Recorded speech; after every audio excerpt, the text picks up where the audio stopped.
Pag hinugot natin to guys, meron naman siya. Tingnan nyo, naririnig nyo. Ayun, meron no.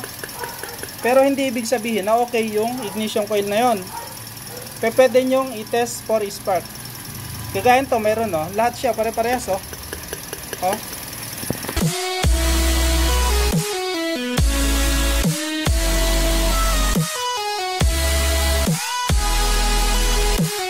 Guys, share ko lang sa inyo. Ayun, nagka-problema yung Vios, etong Vios natin. 2018 model to guys ha. Kanina habang nananakbo ako sa Marikina, naka third gear ako. Bigla siyang parang napuputol yung power niya. Parang biglang nabe-brake siya, tapos biglang babalik na naman sa dati. Ano lang yun, na split out a seconds lang yun, hindi mahaba. Tawag nag-jerk, parang biglang gumaganon guys no. Tawag sila doon na kumakadyot, parang ganon. Sorry sa term ha. Ayun, parang ganon.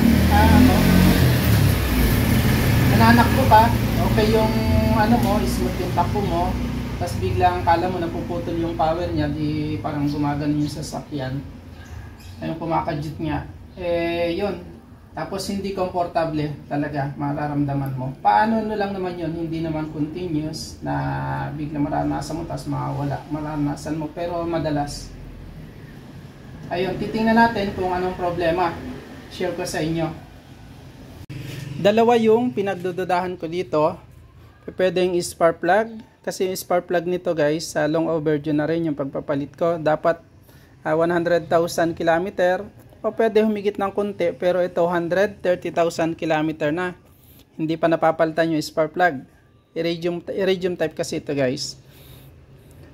Pangalawa yung ignition coil. Titingnan natin kung baka may busted na, pundi na. Nagtingin din ako ng ibang mga case na ganito sa YouTube. Malaking tulong yung guys. Bawat sasakyan may mga case na merong specific na problema na madalas yun lang yung nagiging niya, yung parts na yun madalas pumapalya, nagkakaproblema. Kaya pwede nating maging shortcut yun, kuha ng idea, manood ng mga videos o kaya sa Google para mayroon tayong guide, mas mapadali yung trabaho, which is yun yung ginawa ko na rin. Ngayon titingnan ko yung spark plug, tapos yung ignition coil tetest natin. Next is, kailangan tanggalin natin tong number 10 na to guys. 4 na number 10 ng ignition coil.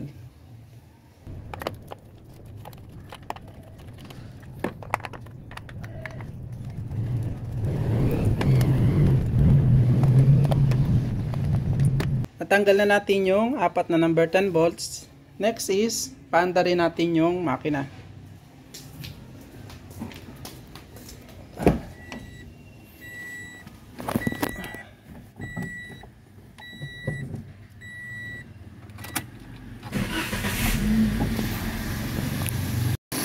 Guys, ngayon, tetest na natin kung nasaan ba yung problema. Pwedeng spark plug o yung ignition coil.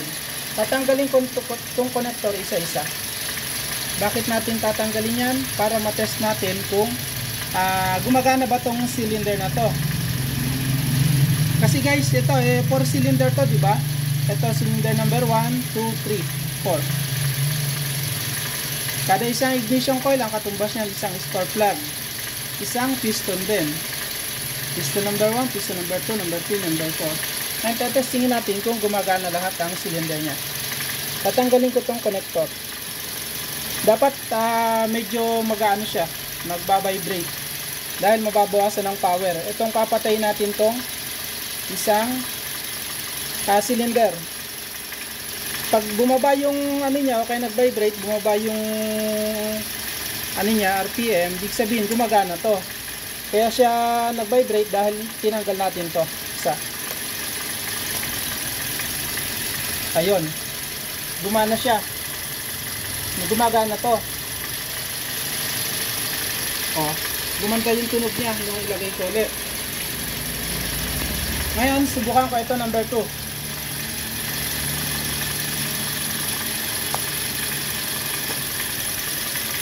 Okay, gumagana din.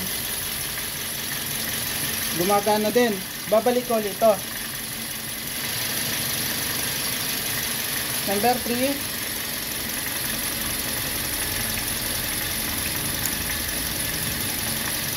Medyo matigas lang guys.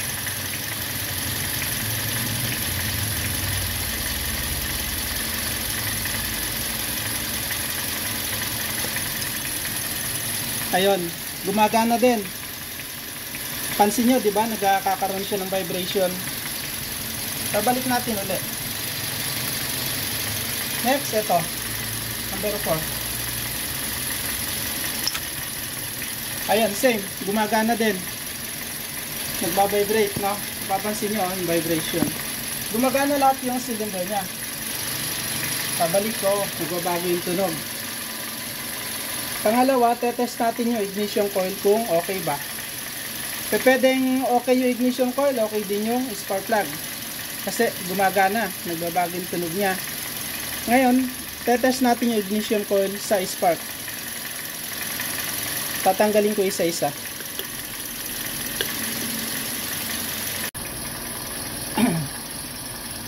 Next is cylinder number 2.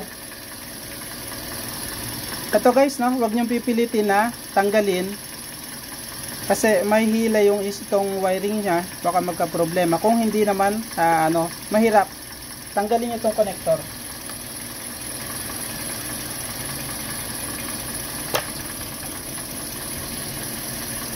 Tapos saka niyo ilagay dito ulit. Ngayon, tetest ulit natin yung spark niya, kagaya nung isa. Ayan o, nakita nyo, di ba? Medyo napapalayo lang siya kaya natitigil. Ayan o. Hindi natin matutok ng stir.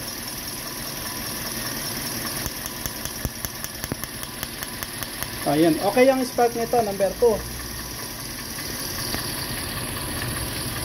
Babalik na uli natin.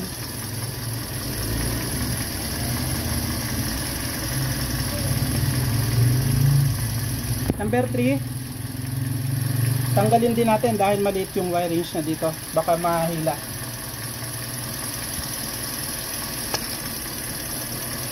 Tapos babalik ulit.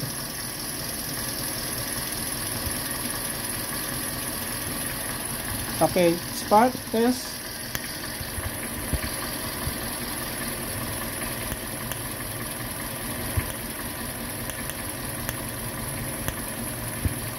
Nawawala siya pag nilalayo-layo dito.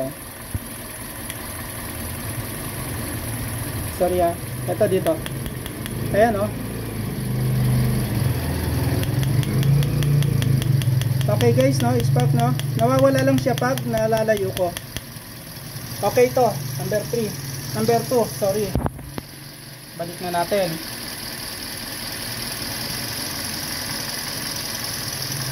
Next tong plus. Number 1.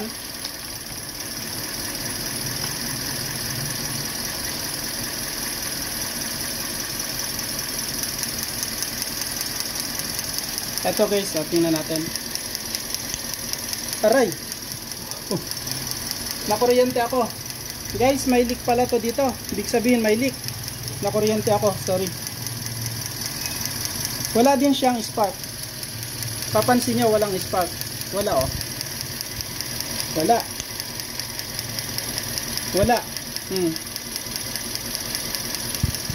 May leak ng kuryente dito. Ito guys, nakakuryente ako dito.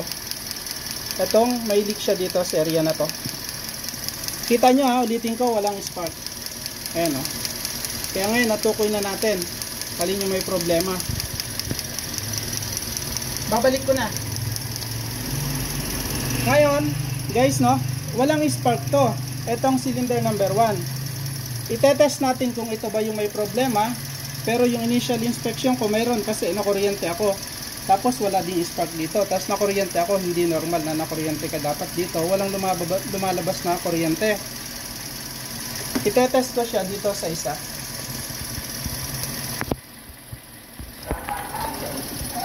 Ayun. Ilalagay ko to dito sa connector nitong isang ignition coil na may problema sa unang tingin natin. Kita nga natin dito.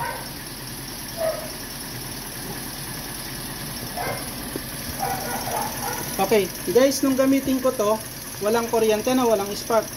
Pag ang may problema tong sa wirings niya, dapat wala ding spark to. Titingnan natin. Nakita nyo, mayroon, no? Continuous, oh. Ibig sabihin, walang problema yung wiring niya. Babalik ko ulit dito sa dati to.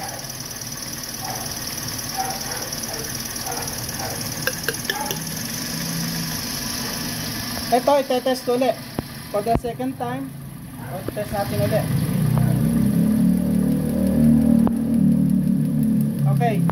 Tingnan nyo, ito yung dati na kaninang unang test natin may problema to, walang spark. Ngayon, wala ulit. Kaya ito guys, confirm may problema tong isa na to.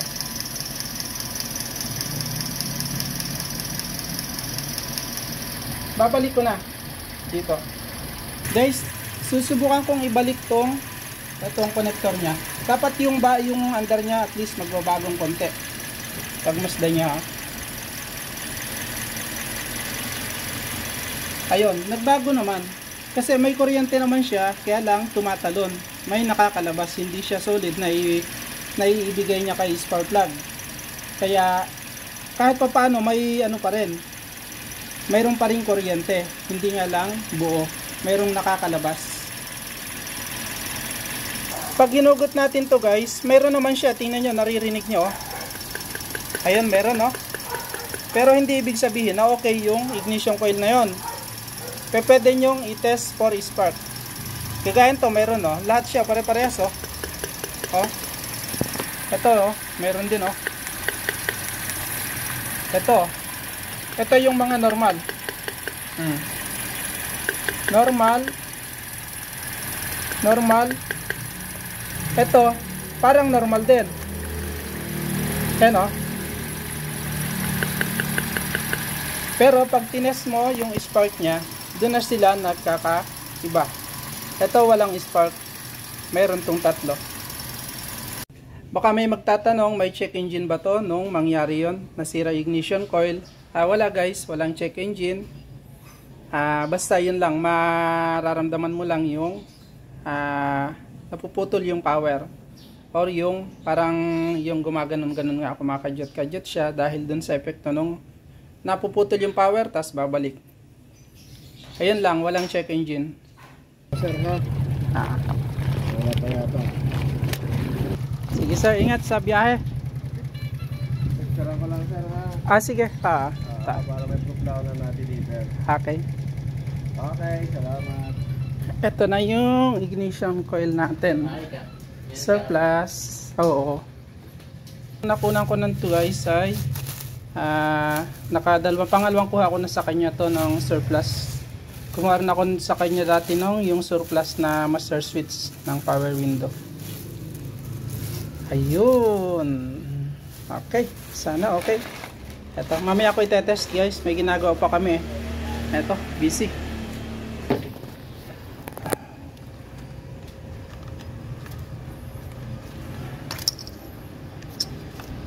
Eto, compare natin. Halos okay naman. Sana lang yung personal ano niya, itong physical appearance okay naman. Sana walang leak to. Ngayon, ito yung itetest ko na, test na natin. Kung sana mag-spark to. I-start ko lang ha.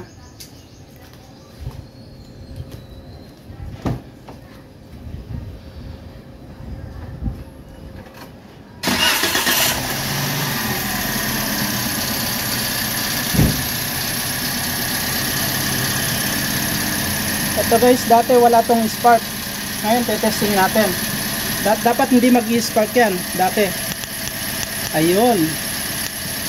Kita. Kita nyo guys, may spark na, no? Okay na. Dati wala. Test ko ulit isa ha.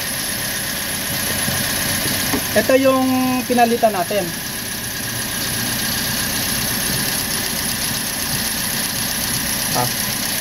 Wala. Ayun o, wala siyang spark o. Kaya ngayon, papalitan na natin to. Okay na. Aray, naglilik guys yung ano dito, nakukuryente ako.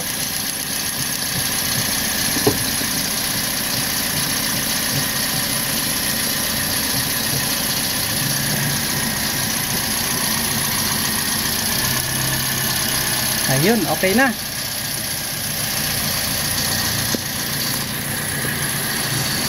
Ayun, okay na guys. Ito, hindi na natin to i-repair, hindi na natin susubukang i-repair dahil hindi rin naman tatagal. At least okay na.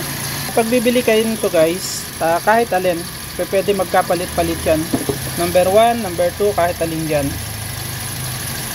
Wala kayong dapat ipag-alala na number 1 para sa cylinder number 1 dahil pare-parehas lang yung design niya. Kahit ito, pag inikot mo, swak din siya doon.